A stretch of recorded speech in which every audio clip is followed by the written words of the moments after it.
Thinking Basketball Podcast. My name is Ben. Welcome back. It's week 2 of the 2026 NBA season. And Cody, honestly, I can't believe it's only been 2 weeks. It feels like it's been about 2 months since the season started, all that way back long time ago when OKC and Houston were going into triple overtime every night and things like that were happening. And we touched on something recently that I have to get off my chest. Okay. I have to circle back. Sometimes people ask me about things we learn over the years and where I change my mind and things like that. And I try to keep a running inventory of little bets or little things that I kind of put a pin in and come back to. Right. Okay. Yeah. And a couple years ago, there was a big trade with Emmanuel Quickley. And Emmanuel Quickley is a really quick guard who plays at Kentucky, and Tyrese Maxey played at Kentucky. And we were discussing these two players in a similar, we're comparing and contrasting them, right? Mm-hmm. And a lot of time has gone by since that trade, and I'm just like, that's just a big L. That's all that is. Tyrese Maxey is amazing. He's been amazing. He's been trending into amazing for the last couple of years. And Emmanuel Quickley, I think, Cody, is yet another example of one of the players that coming off the bench had great plus minus indicators. Mm-hmm. And it's like the old Nick Collison corollary. Nick Collison, back when he played in Seattle and in Oklahoma City, like he played like 18 minutes a game. And you would just look at that and you'd be like, why doesn't he play 36 minutes a game? Every time he's on the court, good things happen. And you can't always trust that data. And we talked about it with Quickley, where he was like encroaching on having some of the all-time great long multi-year sample runs in New York, especially defensively. And it is not panned out. It's not panned out. Yeah, no, I remember, I think we were on the pod talking about it between OG Anunoby and Quickley. Yes, that was kind of like the one-to-one comparison here. First, the anti-shout out, but Zach Lowe likes to come on his podcast and he was like, oh, there were some people out there that was really like, oh, you're missing out on Quickley. Okay, sorry, Zach. I'm sure you've been wrong at least once in your life. Like, was that your Zach impression? Is that how? I think that's what he sounds like. He sounds like that. Maybe I shouldn't listen to him while swimming. Like maybe I'd have a different thought of what his voice sounds like, but that's what it sounds like to me. But yeah, I don't know. I don't know where it went wrong. I want to tell myself that it wasn't just the plus minus stuff that was beguiling me, and I was trying to make a narrative out of that. But I also think it was the injury thing. Like OG Anunoby, of course, on the championship Raptors team, doesn't play in the playoffs, right? I don't think he plays a single game in that playoffs because he's injured. So this was one of the guys where, you know me, Ben, I have a history with these guys that miss a lot of time. I'm usually a lot lower on them. So I think that's the main thing that hit me. And it seems like OG's just been healthier than he was for that period of time in his career. So that might be the big thing. And then maybe Quickley like upping his role on the team also didn't pan out the way we thought. But yeah, that doesn't look great on our ledger, Ben. You're just making excuses. You're just making excuses because you didn't listen to the Toronto people, and the Toronto people are always right. Every player for the Raptors organization is an all-NBA player. Mm-hmm. That's what you need to take away from this. Remember that. Yeah, I actually didn't even realize Siakam was in the league until he went to Indiana, and then I realized just how good he was. Like that, he wasn't in Toronto at any point. It's obviously a joke. 2019 Siakam was great. I've known Siakam was awesome for the whole time. Everyone relax, okay? Relax. What did I say there? Tyrese Maxey is very good. I said that, right? He is good, yeah. Okay. I think we have to get this out of the way early today. I think every week, Cody, we're going to have a segment where we check in on Victor Wembanyama's rim protection. Should we? I mean, I feel like we've done it in the preview and in the first week. And I said last week it was going to be a fun thing to track. And every time I come back to it, it seems like it's more and more ridiculous.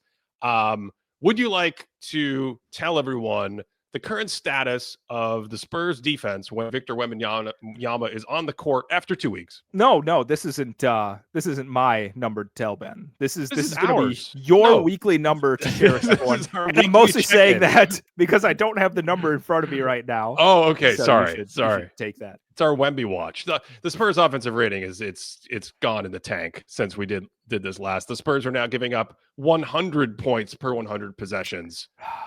When Wemby's on the floor, it's no longer under 100. So the 2004 Pistons are feeling pretty safe right now. Yeah, that's only 15 points ahead of league average.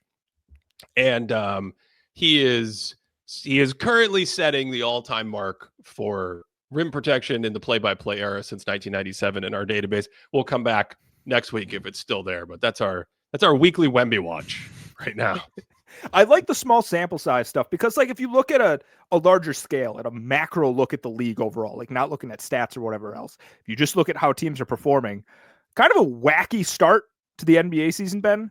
Like the two, I came out here and I'm like, it's probably going to be the Knicks and the Cavaliers, 1-2 in the Eastern Conference. One of them's probably going to make the finals. And the Knicks are 6th in the East and the Cavaliers are 7th place. I know Darius Garland's out. Cavaliers are struggling with some injury stuff. Knicks, there's some Knicksy stuff going on. I'm not saying that that's necessarily what's going to happen. I'm not saying the Sixers are going to end up with the 1 seed and the Bulls are going to end up with the 2nd seed. The Bucks are probably going to be the 3rd seed just because they're going to Bucks their way to 50 wins again. But it's just really interesting to see how the league is shaking out right now. Because I don't know about you, Ben, but every night when I'm trying to decide what to watch, I'm actually kind of having a difficult time because I'm like, there's no trend in terms of some of these inner circle teams. Right. Because I'm like, should I kind of lay off like the Knicks and the Cavs right now and wait for them to get on more of a roll? Or I'm like, should I try and diagnose and see if there's anything that I should be concerned about? I don't know. It's just a wacky start to the season. I was wondering if you felt some of those same things. It feels weird, right? Mm-hmm. It feels like a weird start to the year. I have the same thing. I go to watch or catch up on games or something, and I'm like, I don't exactly know where to go after some of the things we've already covered or some of the obvious heavy hitters. I mean, of course, I watch every second of the Portland Trailblazers, of course. But yeah, I mean, I still haven't. I'm just still waiting. I refuse to commit myself to the Chicago Bulls. I'm just like, I'm not deep diving the Chicago Bulls until we get more games under their belt. Because what's going to happen is I'm going to go in. What if I don't like what I see? And then it's going to take away the story. And then the Bulls are going to be 500 all of a sudden because that's what the Bulls do. The Bulls are like a moth and 500 is a flame. They're extremely attracted to winning half their games and losing half their games historically. So, yeah, I agree with you. It's been a weird kind of start in terms of where are the stories or what's going on with the top teams, like you said. I will say one thing that I think we should shout out and celebrate very loudly. Amazon and NBC, the new media partners for the league, I think have done a great job to start. And if you haven't seen it on NBC, oh my goodness, they got all it takes is Udonis Haslem. He gets out his phone, little text to Bam Adebayo. Bam Adebayo rolls by the studio. They get out on their LED giant basketball court and they start diagramming this wacky doodle Miami Heat offense that I'm sure we'll deep dive at a later point. Possibly our next video on YouTube could be about the Heat offense. That's an interesting team, but NBC getting that from the players on the court. Norm Powell was there as well. And having you walk through that process, that was awesome. And that was on Amazon. And then NBC trying to counter. NBC has this little sandbox thing where Vince Carter and Carmelo Anthony go over and they like tap a screen and they start putting players on the court. The players are dribbling and they can move them around and diagram the play like that. Really, really very positive, very insightful content, unlike some of the dribble that we've had to deal with for the last few years. No, I invite people to go and find that clip of Bam and Norm Powell joining the Amazon Prime crew. I can't remember exactly who else all out there. I know Dirk was out there with them and Blake Griffin was out there with them. And Bam and Powell are basically like trying to set them up on the court, right? They're like, all right, Blake, you're going to be here. If I'm going to dribble this way, like we were running the Miami offense, like you're going to rotate here, you're going to rotate here. And then obviously guys like Dirk and Blake, who are extremely high IQ guys that have played in some really, really strong teams, really great offenses and stuff, picked up on this stuff really quickly. So you can kind of see them like slowly walking through this Miami offense. And the clip isn't like 30 seconds. It's not like one of these spots where it's like, here, you get 30 seconds of insightful comments before you go to commercial. It was like a 5-minute uninterrupted clip of them going through all of this. And they're talking about it very seriously. And Bam and Powell are talking through like, this is what would happen in this case, And that's the kind of stuff where I'm like, man, that is so good for just audiences who are watching basketball to understand like how cool of a team, like somebody like Miami, who, without a superstar right now, wouldn't traditionally be getting like shout outs on SportsCenter and stuff, can actually walk away from the game and say, yeah, I understand what the Miami team is doing. And that's so good for the game. And that's all we want, is for the game to have this, or the fans to have this healthy and positive relationship with the game. You're telling me that you can actually talk about the game and like strategy and tactics and the crazy evolution of the like this is a crazy offense that Miami is running. It is both one of the fastest offenses we've ever seen, and we talked about what Memphis did last year, and Memphis is like, yeah, we're not really going to set that many pick and rolls or ball screen 2-man actions. And Miami is like less than half of where Memphis was statistically. They're just like, hey, give the ball to Jaime Jaquez, get out of the way. What are they calling him? Juan Wick? What are they calling him? He has a new, like John Wick. Oh, yeah. I missed that. He comes off the bench. Have you seen the John Wick series, right? Oh my God, absolutely. I've seen them. What do they call him? What's that nickname they have for John Wick? Oh, in the franchise. Yes, in the franchise. Baba Yaga? Yeah. That's Baba it. Yaga. Yeah. Yeah. He's got some of that going on.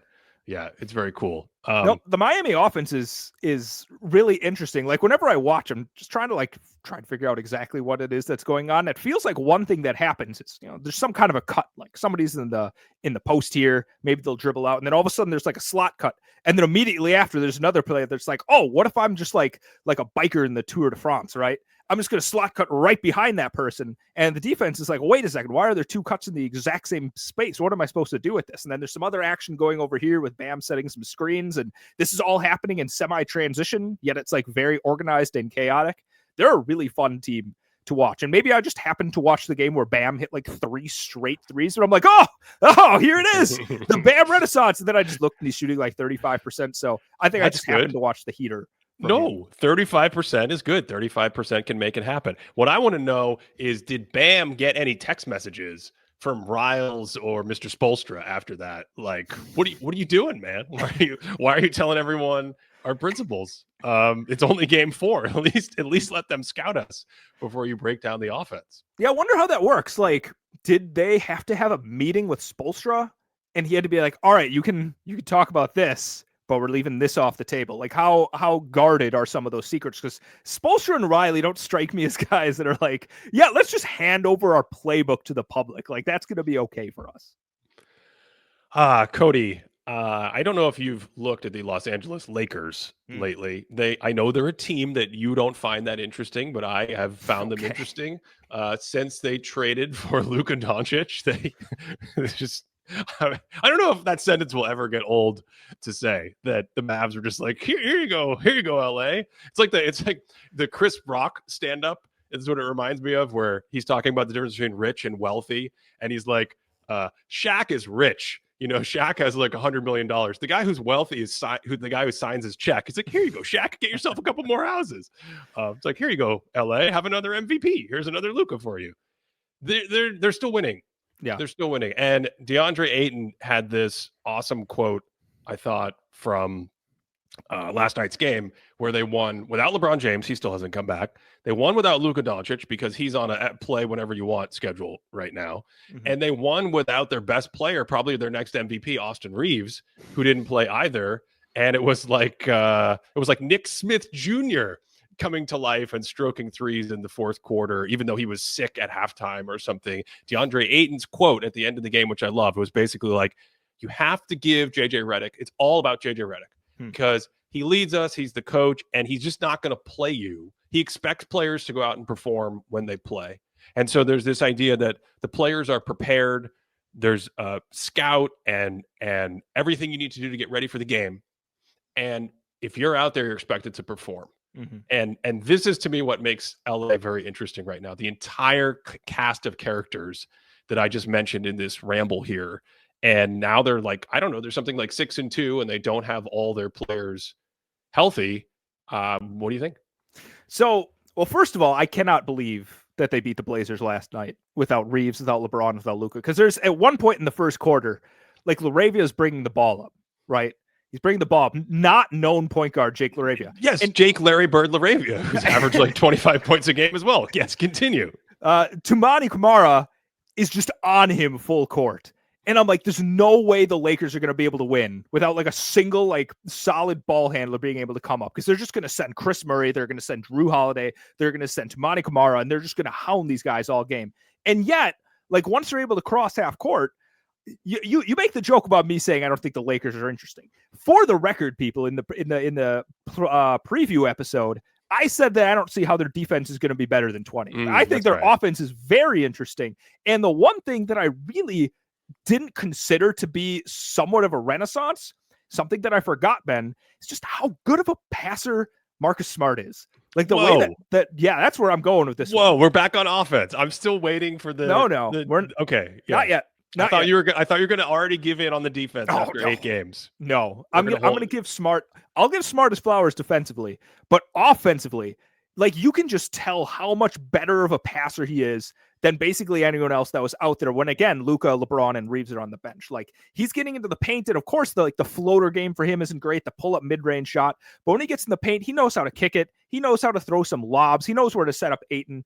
Ayton himself too. If he catches anywhere in the nail inward, like he's very deadly, right? Like he's not somebody that's going to be setting up the offense, right? Like you're not going to put him at the top of the key and be like, all right, start doing everything here. But if he catches anywhere in there, you have to send a lot of attention towards him because he's got the jumper. He has some nice post-up moves. He's not going to necessarily get to the free throw line, but he's going to get himself some good shots. So there's almost like these guys that have special qualities to them, even though they're not super well-rounded across the board offensively. But if you put them in the right positions like JJ is doing, you have, I seem to go back to the lemon squeeze metaphor quite a bit, but there's quite a few lemons and quite a few juices to be squeezed in. I think he's striking the right chords here to make this harmony work. Are you drinking a lot of lemonade? Is that why you always go to the lemons? Do you not have other fruit beverages? I don't know. I just I can't think of other metaphors off the top of my head about trying to extract the most of one individual thing. Lemons just is where my mind goes. Do you like fresh squeezed orange juice? Yeah, but not as much as lemonade. But no one's ever like, if life gives you oranges. That's just not how the quote goes. Yes. Someone from the audience, you can't hear at home, but someone from the audience just yelled, "Only lemonade and venison for Cody." It's a deep, and it's actually it's the venison gravy, right? That is a deep cut. That's like multiple years old. That's a very deep cut. That's a listener right there. Oh my goodness. Yeah. Where were we? Austin Reaves. Reaves. I know you're against reading statistics. We're still on your moratorium until the league gets 10 games under its belt. And what are the Lakers at? 8? Something like that. Here's Austin Reaves. He didn't play last night, so he's only played 7 games. 31 points per game, 9 assists, 10 free throw attempts a game at 90%, by the way. And I mean, the Lakers are +8 when he's on the court, and they're -7 when he's on the bench. Is he in your MVP watch? I mean, I think there's a legit question to ask of just how good is Austin Reaves at this point, right? Like, is this like, I don't think we're looking at that and thinking that Reaves is a 30 points per game guy on like incredible efficiency with like nearly 9 assists per game, right? Like, I don't necessarily think that's quite how good he is. But to me, the question after last year, especially, we see him playing off ball a lot. We see the 3-man action with LeBron and Luka and stuff. You're like, oh, his off ball passing instincts, the way he's able to move and hit those open shots, the way he's able to take advantage of second side actions and drive to the basket is great. But what if he was like a primary guy and all of a sudden he's a primary guy? And you're like, okay, so maybe he does have some of those chops. So I think that has to, curve upward whatever you thought of Austin Reaves before this season to start thinking like, okay, so I think this guy is better offensively than we thought. So I was, I think I was starting to think about like guys that entered the league around 2021. I'm like, how good is he stacked up next to some of these other guys, like the Cade Cunninghams, the Evan Mobleys, Scotty Barnes, things like that? Because he was undrafted. Yeah. I think that's what's so crazy. I feel like, did we or did we not? I can't remember. Talk about his performance without LeBron and Luka on the court last year and something like 27 points per 75 on +4 or 5% efficiency. So he has these classic signals of being a sort of tertiary option. But then when everyone gets out of the way, those games where he was the only star of those 3 on the court in the spring last year, he had huge games. And then he does the exact same thing here to start this season, where it's like, what do you have, 51 one night? Does he have another 40 under his belt? Yeah. Yeah, he is obviously a very skilled offensive player. So I think that's a fascinating question from the standpoint of the dude was literally an undrafted free agent. Now we know he probably would have been a 2nd-round pick, but he was doing some stuff behind the scenes where he's like, "Don't pick me. I want to go into free agency. I have a plan." And he bet on himself, and that bet has hit. I guess how hard do you think that bet has hit, Cody? I mean, if we talk about the players from that draft class and beyond, where does he rank? Where does he fall? Well, okay, so I'm just trying to think of that 2021 class right now, right? And like, tell me if you think I'm wrong. I'm not going to try and do like a strict ranking right here. This is a rough thing. This isn't like this is off the dome. Yeah, off the dome. This isn't the 25 like series where we're really going hard on some of these guys. I feel like there's a tier 1 of like Mobley and Cade, right? I feel like Mobley and Cade from that class are probably above everybody else. Okay.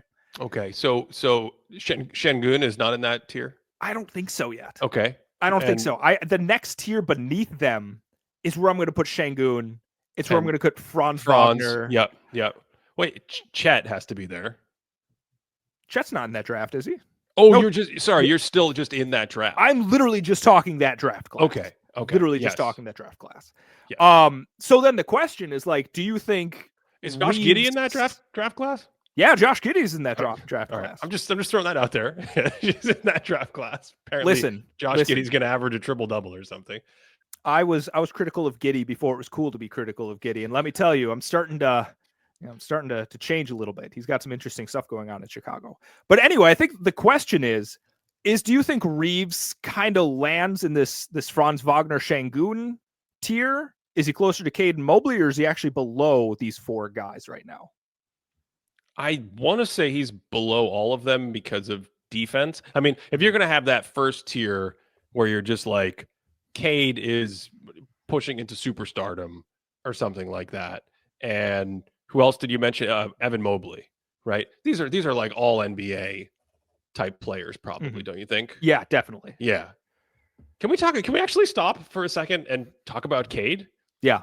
We can come back to the rest of this thought experiment. The audience will remind us if we forget to do this, because this is a fun thing. I want to finish it. But you mentioned Cade, and we were talking about sometimes how it's been weird finding which team to hone in on to watch. Like, have you seen Cade's passing this season? Yeah. Wow. Okay. So he was actually one of the players I earmarked coming out of our summer series because of all these concepts that we talked about. And Cade has had a signal for the last 2 years of really helping his team score at the rim. So what's really interesting is I think our criticism of him in terms of that like additional oomph or like punch you want from a great tier 1, here's your offensive championship centerpiece superstar is, well, he doesn't really have the skill or agility to pressure the rim a ton. And he's a big playmaker, but he's not quite Luka in terms of just carving out space in the paint and getting to whatever he wants that way. So you look at that, and I think the byproduct of that is a little less volume as a scorer, a little less efficiency. The shot's okay. It's not great. And on the surface, that looks like it's leaving a little to be desired compared to the next upper echelon of offensive players. But then we do that series where we're really just throwing everything out and starting from scratch and saying, how do you impact the whole system?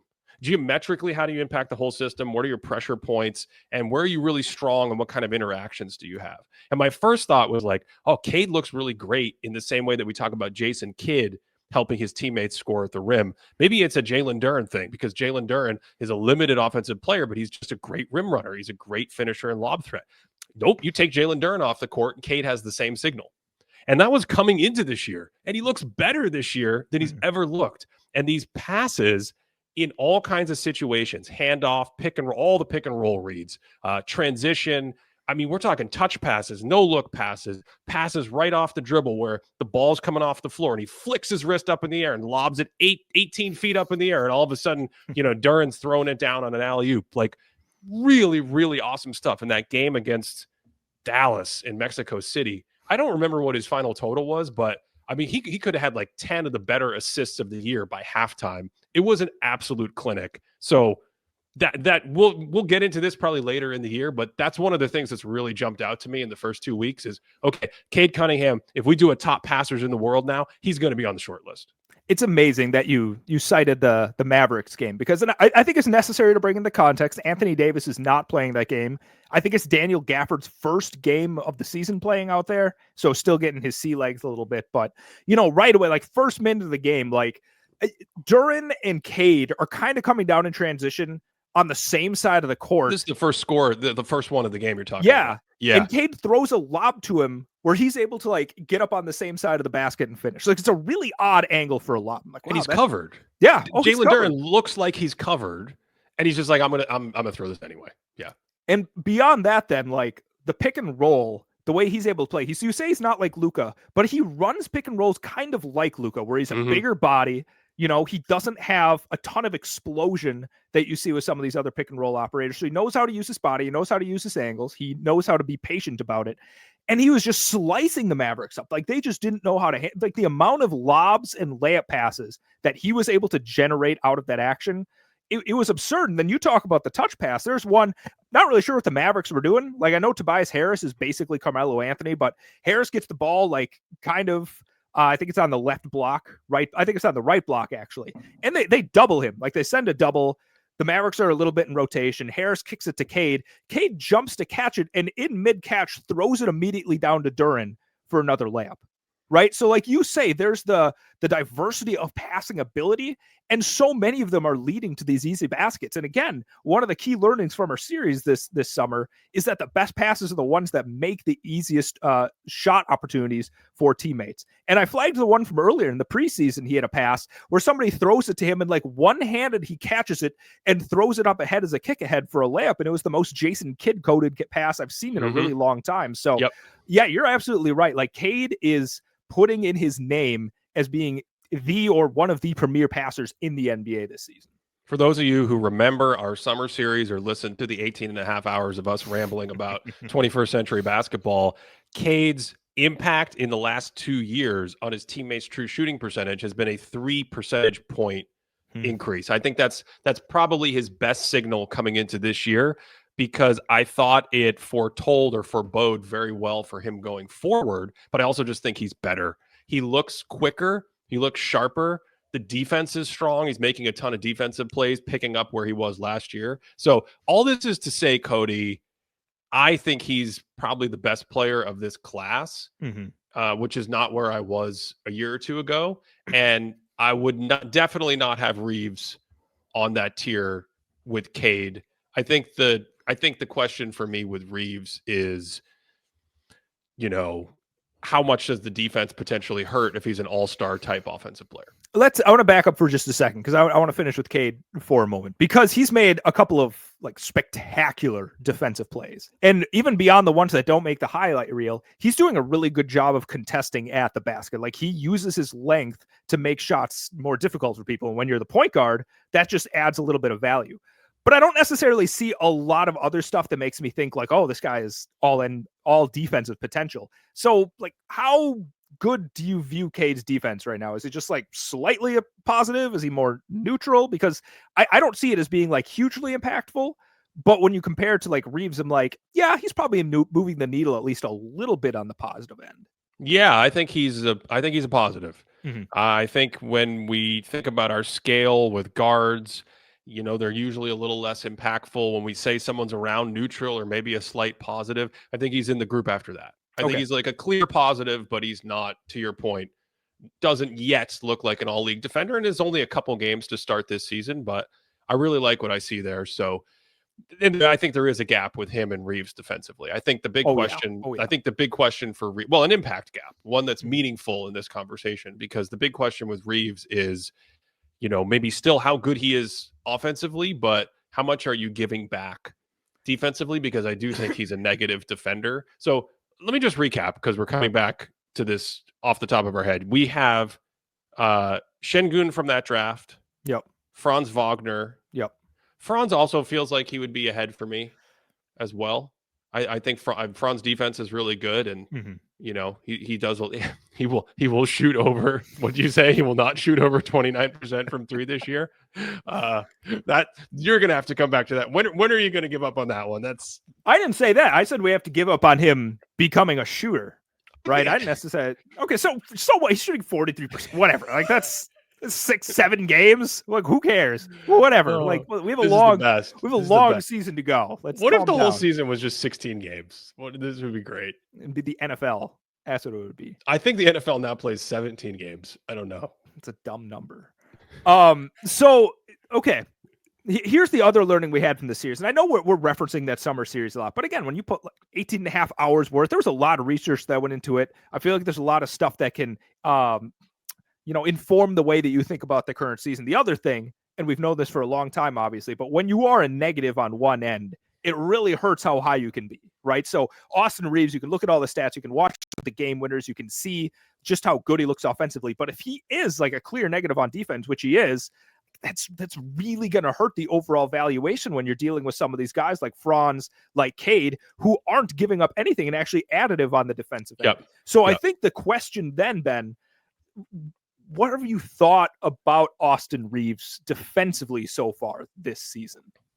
I mean, the effort's always there. Mm-hmm. The effort and the intention is always there, but he's got heavy feet. He doesn't move super well. He's not vertical. Mm-hmm. So I just think in most defensive situations, it almost goes back to what we were saying about Emmanuel Quickley to some degree.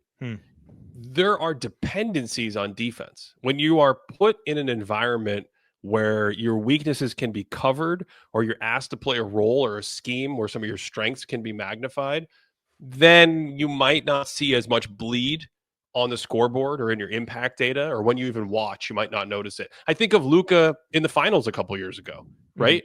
Certain opponents, Luka, if he's engaged, he's going to communicate. He's a really big body. You can play a scheme where you switch a lot, keep him near the baseline because of that, keep him near the basket. He can use his size. He can rebound. He's strong, so he's not a mismatch against a lot of bigs. Then you get into the finals and you play the Celtics, and the Celtics are like, we would like everyone to stand 40 feet away from the basket, and we are going to play one-on-one. And we're going to ask you, who would you like to guard today, Luka? Would you like to guard Jason Tatum? Would you like to guard Jaylen Brown? And it looks totally different. So I think one of the things that's intriguing about the Lakers is their ability to try to create these schemes and concepts that maybe offset that a little bit. But I do think just in general, he's someone that you have to cover a little bit for. Not terrible, but the effort's there, and I think he's a pretty aware player. Yeah. So let me throw out three more names here. This is okay. So I got confused. Is this from the 2021 draft? We're doing this off dome napkin list right now, or is this since the 2021 draft? I was just doing the 2021 draft. Right. Yes. The 2021. I think Reaves would be much farther down if we were doing everyone since 2021. But I don't think he'd be that much farther down. That's what he's not in the top 5 of 2021. So like you start factoring in guys like, Chet and whomever else. I can't even think of. It's the only person I know who's drafted after 2021. Like that's it. Timeout. We got Cade, Mobley, Şengün, Franz Wagner. Isn't Reaves 5th? I got 3 names that I want to see what you have to think about. Okay. What do you think about Scotty Barnes, Josh Giddey, and Jalen Johnson? Compared to Reaves? Yeah. I think that feels like about the right group right now. 7 games into the season. Yeah. The Scotty I don't Barnes, have a preference for either. Yeah. I need to watch a bit more Raptors, but again, Scotty Barnes is very interesting defensively, and he just hasn't been in the offensive ecosystem that I just know he can thrive in. If he has some other offensive creation around him, he can do some good stuff, but I don't know. I'm still a big Scotty Barnes believer. If I had to pick one right now, I kind of feel like I would rather have Reaves on a team, though. And I don't know if that's like the scientific method that we're going for here. So I feel like he's in that group, but I might kind of bump him closer to the top of that group. Can we expand it out and do players since 2021, since that's what my old brain heard when you brought this up? Sure. Yeah. Who else are you going to throw into this little question? Well, Wemby, obviously. Oh, so is Reaves better than Wemby? No, I'm saying these are the guys. These are the guys that would be obviously ahead. Okay. Because I don't think there's that many. Because they're all young. These are young players, right? You're gonna make me ask the question. What question? Paolo Banchero? Oh, I don't think that's close. You think Reaves is clearly ahead of him? Yeah. Okay. Yeah. But that has less to do with Reaves and more to do with my misgivings about where Paolo is and the complexity of taking that type of player and putting him on a ranking system, or putting him on the difference between putting him on just some random team and saying like, I'm trying to build a deep competitive playoff roster. So I just don't think there are that many. I think, yeah, go ahead. You said Chet. What about J-Dub? Chet, J-Dub. Yeah, Yep. those would be the two from Oklahoma City. And then I don't think there are many other clear players around the league. I mean, I know you have the Thompson twins that exist. They're very good. I'm running out of players. I think probably not Andrew Nembhard. Not quite. Well, he's not going to make it. Yeah, I think an interesting one, and he's not at this class of player yet, but Toumani Camara is. I just think it's going to be a really. I think he already is good. I think he's just going to continue to be one of these NBA players that's really good. But I mean, that's it. I think Reaves, for being an undrafted player in 2021, it's quite remarkable how good he is already. Yeah, that's pretty incredible. And you look at this season though. Oh, okay. I got a question for Castle then. Castle's probably not there yet, and I think he's quite a bit lower here, but I think Castle is showing a lot this season, right? He's showing a lot in the way that I think he could be in this conversation, because we talk about the defensive part of it. He has some strength on defense. He has some getting in your face. The passing ability is there. The downhill pressure and his knowing when to like hit Wemby with a lob pass or misdirect before throwing a pass, just the absolute detonation of some of his dunks, right? Like that adds something to his offensive game. So I think Castle's going to be somebody that can be involved in some of these conversations, hopefully sooner than we think, because I've been extremely impressed with what I've seen from him at the beginning of this season. Jalen Suggs is another name that I'm surprised you didn't bring up. I know how often you like to sneak in a Jalen Suggs reference, almost as much as you like to get a Jrue Holiday reference in the show. Do you want to talk about Jrue Holiday at all?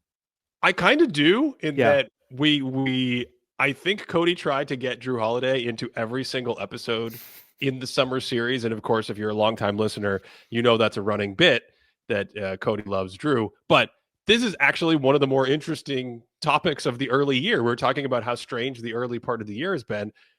Point Jrue has been a thing in Portland. His passing has been incredible. His playmaking, just saying, hey, you're back to playing a completely different role. Maybe a role that honestly he hasn't played since New Orleans before Rajon Rondo, right? It's not necessarily what he was doing in Milwaukee, even though, as you've talked about extensively over the years, there were times in Milwaukee where he was the one guy out there and driving more offense, but it's not that. He's much older and he's not scoring as much, so it's not that. It's certainly not the role he played with the Celtics. It's this like sage old man. You know what there almost is a little bit of? I think I'm biased because we just talked about the historical series from the summer. There's a little bit of Andre Miller, old man YMCA. You know what I'm talking about? Absolutely. Like, Drew's like, I'm going to be point guard. He's like, you say he doesn't need to be fast. He doesn't need to be quick. He's like, you set that screen right there. He's like, I'm going to go right here. Oh, whoop, no look pass layup. He's like, little look. You want to come here? Little no look. Boop, kick out 3. And then at halftime, you're like, how does Jrue Holiday have 4 points and 10 assists? What's going on? He legitimately has been a revelation for not only stabilizing the Portland offense, but just the passing and playmaking role that he's playing right now with Scoot Henderson still sidelined has been, it's been incredible. I can't believe you held back this long, 2 episodes in 40 minutes. I don't know how you're doing it. There's something really interesting that I kind of feel like I see why he's being so successful within this offensive system, because something they do, I don't know if you've seen this in the way that they play offense. I don't know the rules. Again, we're very early in the season, but the Blazers do backdoor cuts, do baseline cuts more than basically any other team that I've watched so far this year, right? I don't know what triggers it. I don't know when they do it, but no matter what's going on, like someone's not just standing in the corner, just lots of actions where somebody, and it's going to be one of these really rangy athletic guys, right? Kamara, Shaedon Sharpe, Chris Murray, like these guys are just going to flash to the basket, and before the other team knows what happens, there's a laydown, there's a shovel pass, there's whatever else, and there's just a lot of athletic bodies throwing it down. And Jrue Holiday being a guard that's really comfortable existing sort of in that like nail downward area, like kind of at the block in the dunker spot or things like that. We saw it in Boston so much where he hangs out down there and he can get a pass, and a guard that's defending him was like, oh, wait a second, how do I play defense against a guy that's like a guard but built like this? Like, what am I supposed to do? And he kind of like knows the reads for these other guys that are cutting. So I think it's an offensive system that just, it looks a little weird compared to what you'd see in like 2025, where it's like you're going to spread out 2025, 2026, just spread out to the 3-point line and whatever else. He's like, no, like we're just trying to get to the basket and we're all going to hang out here, and someone's going to make a cut at the right time because that's just how you're supposed to play basketball. So I think you're right. It's very much this like old man style game that's like, yes, young man, make the cut right now and you're going to get a dunk. So their offensive flow matches the way that he himself likes to be stationed for their team. So I think as a point guard, he just matches this kind of strange offense that works so well. What's interesting is Portland's playing at lightning pace. Mm-hmm. You know, we'll probably dive into this stuff when we talk about Miami in more detail in the future, but the two of those teams are two of the fastest teams that we have on record after the first couple of weeks. We'll see if it can keep up.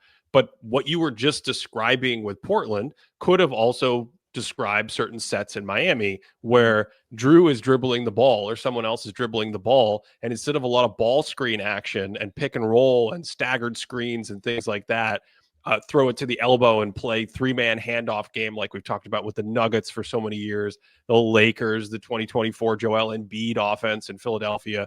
No, get the ball, get and run and attack the space and play one-on-one. And then from there, make defenses and help defenders have to have their head on a swivel and be like, okay, I can't just sit here and play this regimented pick and roll.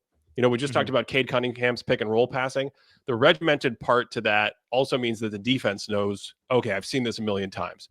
What we're seeing for teams like Portland is like, this is essentially just one-on-one basketball, but you have to figure it out randomly on defense on the fly. And Jrue is such a willing passer. He's such a good passer. He's so strong that he can hold the ball in those situations while people cut and move and get into weird positions. And like you said perfectly, he's comfortable just gnashing around the basket and getting under there and like keeping a pivot foot and bang it.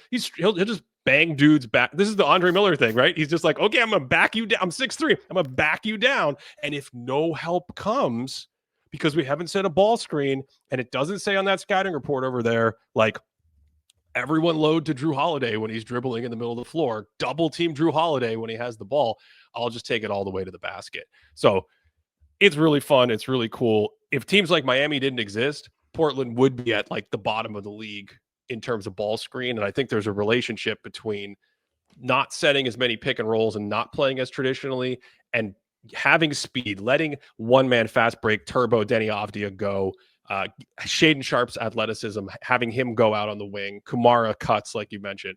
It's been an incredible marriage, I think, for a guy who's supposed to be over the hill. I think you bring up Andre Miller again here. Jrue had, I think it was yesterday's game against the Lakers or 2 days. I don't remember when I watch any of these games. It was last night. I think he had like an Andre Miller basket. Like I remember him getting to the basket and there was a rotation of somebody come over. So there's a couple of bodies and he gives the pump fake and he gives another pump fake and nobody bites. And he's like, all right, I'm just going to go for the layup and just lays it in and no one's able to block it. Cause like the timing is there. The comfort and patience is there. It was the most Andre Miller basket I've seen in a long time. Full circle for this conversation. What you were just saying here, I think that's something Bam was saying on that Amazon Prime breakdown of their offense, where he's basically like, this offense is so hard to defend because there isn't like the scripted elements of basketball. Like you cannot fall asleep at any point because you never know when your guy is going to be involved in the play or cutting over here, doing this sort of action. So the reason it's so potent is it's fast and it's making the defenses really backpedal all the time and have to make these decisions just on the snap. And my final point with that is it's kind of interesting. Like if you describe these two offenses and the way they're running, Bam and Jrue are almost a little similar in terms of being playmakers there, right? Where they both operate sort of in the paint. They're both these stronger bodies. They both aren't like a traditional creator for an offense yet, because of the way that they're able to be physical and sort of play in those spaces. They're just different enough that they sort of wrong foot defenses in a way that you're able to get some easier baskets for your offense. You know what's funny? The Oklahoma City Thunder haven't lost a game. And J-Dub hasn't played a minute. But this goes back to where we started today's episode, where it's a little weird out there. And I'm so excited to see these kinds of pieces that we're talking about with Amazon getting Bam to diagram the offense on the floor, or what we talked about and what we're seeing from NBC, because the tenor in the basketball sphere that has driven me nuts over the last few years is just this negativity toward no one's good. And you know who's the worst? The best players. Those are the worst. LeBron's the worst. Oklahoma City's the worst. Shea's the worst. All these players are terrible. It's like you climb the mountaintop just so people can take you down. And that is not only just sad, but it feels very backwards and very deflating. And it's like, I don't know. OKC, yes, they don't have J-Dub, all right? Chet has been great, but he also hasn't played every game either. He's been injured as well. They're still 7-0. I mean, is this like a sneaky, we're going to be 15 or 18-0 kind of situation before they get the horses rolling? Or is this just a team that is just on cruise control for this? I don't know, but it's weird not to talk about stuff like that, I think. Shea is also putting up, 63% true shooting, scoring 33.5 points per game again. Like he's just dialed in from last year. It's weird because I feel like watching the first game of the season, I was a little concerned. I was like, does he look a little off? He's not getting to the basket. That's out the window. That was me. I texted you in the first quarter. I was like, Shea looks a little sluggish. Yeah. What's going on? But then I came onto the internet, the same internet that Taylor Swift uses, and I'm like, Ben, I know they're undefeated, but doesn't this Thunder offense look clunky? And now they're just undefeated and probably en route to just being a top tier all time team again. Did you just out everyone that you and Taylor Swift share an internet service provider? Do you guys have the same IP address? You're sharing Wi-Fi? I wouldn't say it's the same Wi-Fi. You said the same internet. If we rewind that tape, which everyone listening can do, you said the same internet that Taylor Swift uses. Yeah, you can interpret that however you can infer whatever you want from that quote. The last time, Cody, let's end with a trivia question. When was the last time? What was the date? Shai Gilgeous-Alexander played an NBA regular season basketball game and did not score 20 points. 20 points. 20, right? Not 10. 20.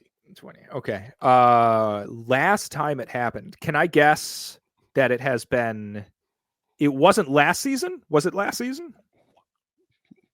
I don't think it was last season, was it? You think he scored 20 points in every game last season?